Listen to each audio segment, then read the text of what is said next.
Olene Walker was the governor of Utah from 2003 to 2005. Before that, lieutenant governor from 1992 to 2003. Right. So years and years of public service for this mother of 7, grandmother of 25, and you have now, is it 11? Great-grandchildren? Actually, I have 13, expecting the 14th. So. Congratulations! And you've given up on grandchildren. I'm working on grandchildren. You're counting the great. And you've made an excellent salad on Good Things Utah before. One of our most popular. She's a good cook. One of our most popular. She is here today to talk about what she's been doing since leaving all those years of public service, and also about a very personal battle that you've been having with a disease called pulmonary fibrosis, or PF, a disease that's on the rise, up 150%. Wow, since 2001. We also have Dr. Mary Beth Scholand here. She's from the University of Utah Medical Center to tell us a little bit more about PF as well. But let's start with you. Welcome back. Welcome back to the show. Here. Tell us what you've been doing since we saw you last. Well, I've just been living a normal life.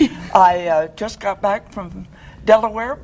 I'm on a couple of national boards, and I'm just finishing up a report for the National Academy of Science, Medicine, and Engineering. Wow. And everybody's going to say, what in the world is she doing that? Well, it's looking at databases, and they promised to get the best in the country on the committee, and they have. And except they can't all agree, but it's certainly taken my time. Well, gosh, Olene, it sounds like you're really slowing down with all the things you're doing. Tell us about pulmonary fibrosis and how you discovered that you had it. You know, it's an interesting disease because more people have it than you would realize out there in the public. And I discovered it during the Olympics in 2002. We kind of got assigned different ski venues to take important people, and 2 times I had Snow Basin, and 2 times I went up there with some top FBI people and had a really hard time breathing at the top of the ski lift, and I couldn't figure out what was wrong. So finally I went to the doctor, and they ended up saying, this is what you have.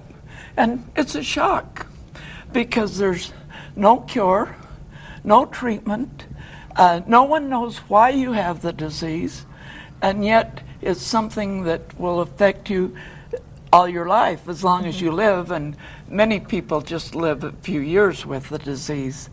I'm doing very well with it. I no longer ski, I no longer play tennis, but I do play golf, but I take oxygen in the cart. Well, and that's a good thing to do. Dr. Scholand, tell us what someone like Olene would first see or experience if we've got people out there that might have some of the symptoms. Right, and Olene's story is so common. I mean, that's what I hear time and time again with the patients I see. It's such a subtle onset of symptoms. Really, people feel very good when they sit still and they go about their activities, but it initially starts with heavier exertion. So maybe, you know, you go for your daily walk and you notice that hill's a little harder than it used to be, or climbing up those stairs with that laundry basket. It's just, you know, a little bit tougher, but it's pretty simple to sort of ignore that. You know, it's maybe I'm gaining a little weight, maybe I'm getting a little old. But it's your lungs, right? But it's a disease of the lungs, and so your breathing is, because the lungs are starting to scar, pulmonary fibrosis is a scarring of the lungs, they start to get a little stiffer, so what are we looking at right here? A healthy lung on one side? That's right. So on the right side is a healthy lung, a normal sized lung, a lung that is soft and spongy and can exchange oxygen and air very well. And on the left side is a lung that has had some scarring or fibrosis over the time. And so you can see that lung is a smaller lung because it started to shrink, and it's stiffer, and it doesn't move as well, and it's also thicker, so the oxygen doesn't get through. And so this is what people start to feel the results of.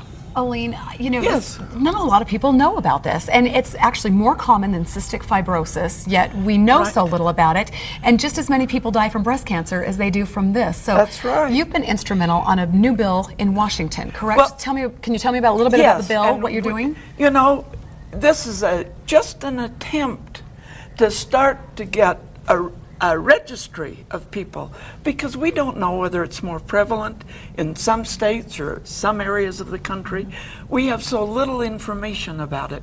And it's also an attempt to start and get the National Institute of Health and the Disease for Control, the in Atlanta to put more emphasis on research, but also to have an advisory board, which we don't have, and we're trying to work with senators and congressmen, and I hope all of the audience will contact Hatch and Bennett and Bishop and Chavez and Matheson during their August break, because September 14th to the 21st is National Pulmonary Fibrosis Week, and we want some action in Congress. Now, we're only asking, now this used to be a lot of money for me, but we're asking for $5 million in the 2010 budget and just $2.5 million in the next 3 years following that to get the registry started and get the advisory board started. We need to get information about it, and it's up to the people that have the disease and their families and the advocates to contact their Congress people to let them know that this is important. I thought she brought up an interesting point, Dr. Sholin. Do we know if it's more prevalent in states like Utah? Are there risk factors? Is it genetic at all? We know that there's risk factors. Smoking is one, and certain metals and woods are. And there's definitely a genetic component, which Utah, we're very active in trying to understand the genetic components given the resources we have in Utah. So we think about 10 to 15% of cases are familial, and we can see that, but there potentially it's more, and this is one of the things we need to learn about, potentially with the registry and so on. Marlon Brando, Evel Knievel all died from this disease, and it says in some of the facts that usually between 50 and 70 years old is when people find it. It's a disease of older patients typically. Usually over 50 is when you find out that you have it, so it's something that comes on later in life. Olene mentioned the National Pulmonary Fibrosis Awareness Week. Again, it is September 14th through the 21st. The information on your screen, also a number there if you would like more information, and there is a website as well, coalition4pf.org. Maybe we can link you from our website a little bit later, everybody, abc4.com, and then click on Good Things Utah. Dr. Sholin, thank you so much for being here, and good luck to you. Well, thank you. It's great to be back with you. It's a delight to see you. Honored to be here with such a group. Best wishes for good health. We're going to have to come back kitchen next time. Okay.